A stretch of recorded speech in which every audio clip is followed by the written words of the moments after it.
Assalamualaikum warahmatullahi wabarakatuh. Kita kembali melanjutkan kajian kitab Majalisi Ramadan karangan Syekh Dr. Shalih Al-Fauzan. Diriwayatkan dalam sebuah hadis, fa'an Abi Shalih Az-Zayyat, dari Abi Shalih Az-Zayyat, annahu sami'a Aba Hurairah radhiyallahu anhu yaqul, bahwasanya dia mendengar Abu Hurairah radhiyallahu anhu berkata, qala Rasulullah sallallahu alaihi wasallam, Rasulullah sallallahu alaihi wasallam bersabda, qala Allah Subhanahu wa ta'ala berfirman, kullu amali bani Adam lahu illa siyam, setiap amalan bani Adam baginya atau untuknya illa siyam, kecuali puasa. Fa innahu li wa ana ajzi bihi, sesungguhnya puasa itu untukku dan aku sendiri yang akan memberikan balasannya. Keutamaan dari hadis ini, yang pertama yaitu dimensi keikhlasan yang paling murni. Puasa adalah ibadah yang bersifat rahasia antara seorang hamba dengan Tuhannya, berbeda dengan sholat atau sedekah yang gerakannya bisa dilihat orang lain. Tidak ada yang tahu seseorang benar-benar berpuasa kecuali Allah, karena sifatnya yang tersembunyi. Puasa jauh dari sifat riya atau ingin dipuji orang, sehingga Allah menyebutnya khusus untukku. Faedah yang kedua, penyerahan diri dan pengendalian nafsu. Dalam puasa, seorang hamba meninggalkan hal-hal yang ia cintai dan ia butuhkan, seperti makan, minum, dan syahwat, semata-mata karena kecintaan dan ketaatannya kepada Allah. Pengorbanan yang seperti ini menunjukkan kebenaran iman seseorang karena ia merasa selalu diawasi oleh Allah, meskipun tidak ada manusia yang melihatnya. Faedah yang ketiga, pahala yang tidak terbatas. Biasanya, amal kebaikan dibalas dengan 10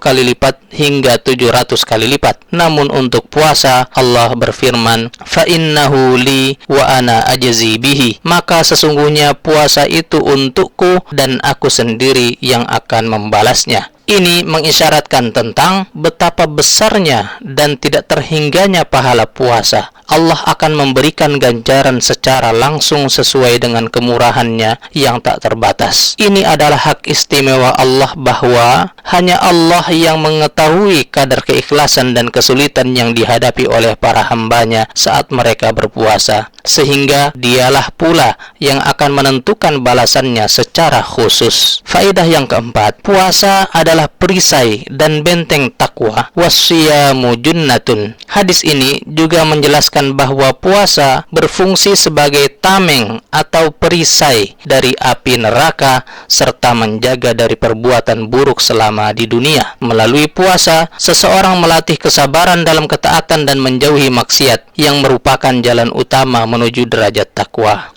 Rasulullah sallallahu alaihi wasallam bersabda, "Wa idza kana yaumu shaumi ahadikum fala yarfuth wa la yaskhab." Dan apabila pada hari salah seorang di antara kalian sedang berpuasa, maka janganlah dia berkata kotor atau rafath, dan janganlah dia berteriak-teriak atau sakhab. Bagian ini menekankan bahwa puasa bukan sekedar menahan lapar dan haus, tetapi juga merupakan latihan pengendalian diri dan menjaga akhlak, menjaga moral. Berikut adalah penjelasan mendalamnya. Pertama, puasa lisan dan jiwa.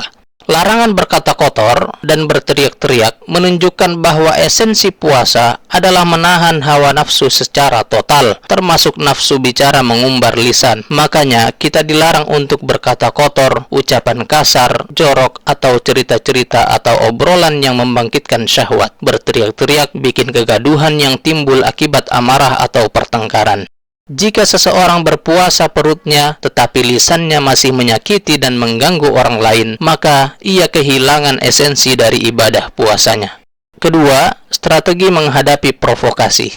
Rasulullah sallallahu alaihi wasallam bersabda, "Fa in sabbahu ahadun aw qatalahu falyaqul inni imru'un shaimun." Nabi sallallahu alaihi wasallam memberikan instruksi konkret ketika seseorang dipancing amarahnya, dicela atau diajak berkelahi. Katakan, "Sesungguhnya aku sedang berpuasa." Ini memiliki dua fungsi. Pertama, untuk meredam amarah dan mengingatkan diri bahwa ia sedang dalam keadaan ibadah yang suci, sehingga tidak layak membalas keburukan dengan keburukan. Kedua, pemberitahuan bagi orang lain secara halus bahwa kita tidak mau membalas bukan karena kita lemah, melainkan karena kita sedang menghormati ibadah puasa. Ketiga, puasa sebagai perisai atau junnah. Dalam kalimat sebelumnya disebutkan puasa adalah perisai. Ini adalah cara kerja perisai tersebut. Puasa melindungi pelakunya dari dosa di dunia dengan menjaga lisan dan sikap. Puasa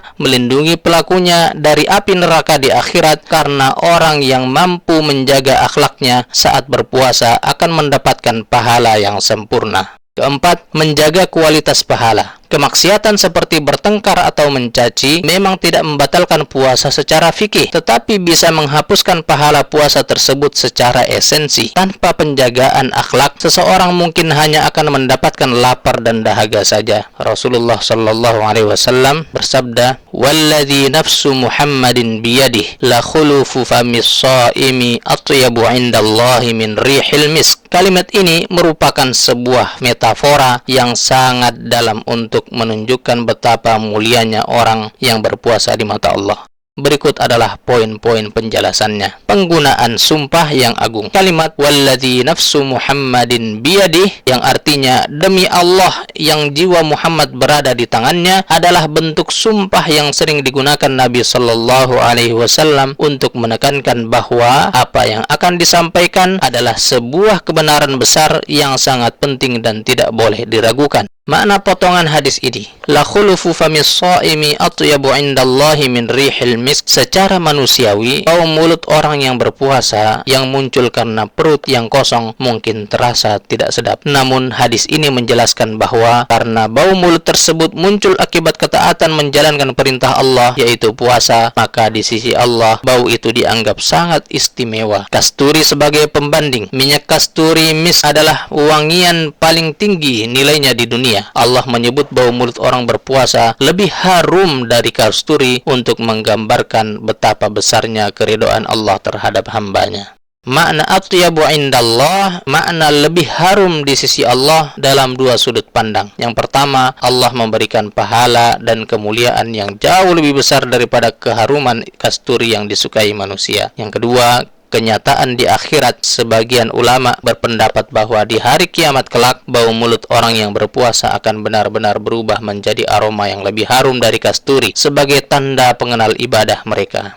Lis-shaimi farhatani yafrahuhuma idza aftara fariha wa idza laqiya rabbahu fariha bisaumihi. Bagi orang yang berpuasa, ada dua kegembiraan yang mereka dapatkan. Yang pertama, apabila mereka sedang berbuka puasa, dan yang kedua, apabila mereka telah bertemu dengan Tuhannya karena puasa mereka. Pernyataan ini bertujuan untuk memberikan hiburan dan motivasi bagi orang yang berpuasa. Rasa tidak nyaman, seperti bau mulut atau lemas yang dialami selama beribadah tidaklah sia-sia, melainkan merupakan bukti pengabdian yang sangat dicintai oleh Sang Pencipta. Bagian penutup hadis ini menjelaskan tentang balasan psikologis dan spiritual bagi orang yang berpuasa baik saat masih di dunia maupun kelak di akhirat. Yang pertama yaitu kegembiraan saat berbuka, farhatun inda fitrihi. Kegembiraan ini bersifat manusiawi sekaligus ibadah. Ada beberapa alasan mengapa momen ini disebut kegembiraan. Pertama, nikmat pemenuhan fitrah. Secara alami, manusia merasa senang ketika bisa memenuhi kebutuhan rasa lapar dan haus setelah menahannya seharian. Yang kedua, syukur atas pertolongan Allah. Gembira karena Allah telah memberikan kekuatan dan taufiknya sehingga hamba tersebut mampu menyelesaikan satu hari ibadah puasa dengan sempurna. Yang ketiga, waktu terkabulnya doa. Saat berbuka adalah salah satu waktu paling mustajab untuk berdoa yang membawa ketenangan dan kebahagiaan tersendiri bagi seorang mukmin. Balasan yang kedua, kegembiraan saat berjumpa dengan Allah. Farhatun inda liqa'i rabbih. Ini adalah kegembiraan puncak yang bersifat abadi di akhirat kelak. Pertama, melihat pahala yang tak terhingga. Saat berjumpa dengan Allah, hamba tersebut akan melihat betapa besarnya pahala puasa yang sebelumnya dirahasiakan oleh Allah. Seperti penjelasan di awal hadis, aku sendiri yang akan membalasnya. Kedua, pintu khusus Ar-Rayyan. Gembira karena dipanggil untuk memasuki surga melalui pintu Ar-Rayyan, pintu istimewa yang hanya diperuntukkan bagi orang-orang yang gemar berpuasa. Ketiga, kegembiraan tertinggi bagi seorang mukmin adalah bisa melihat wajah Allah Ta'ala ibadah tanpa penghalang, dan puasa adalah salah satu amalan utama yang mengantarkan pada kedudukan tersebut. Berikut kesimpulan pesan hadis. Secara keseluruhan, hadis ini mengajarkan bahwa puasa adalah ibadah yang melelahkan secara fisik namun sangat indah secara batin. Lelahnya puasa akan terbayar lunas dalam dua tahap: kenikmatan saat di dunia saat menyantap hidangan buka puasa, dan kenikmatan abadi di akhirat saat menerima balasan langsung dari Allah. Akhrajahul Bukhari wa Muslim. Demikian ringkasan kajian majalis Ramadan. Assalamualaikum warahmatullahi wabarakatuh.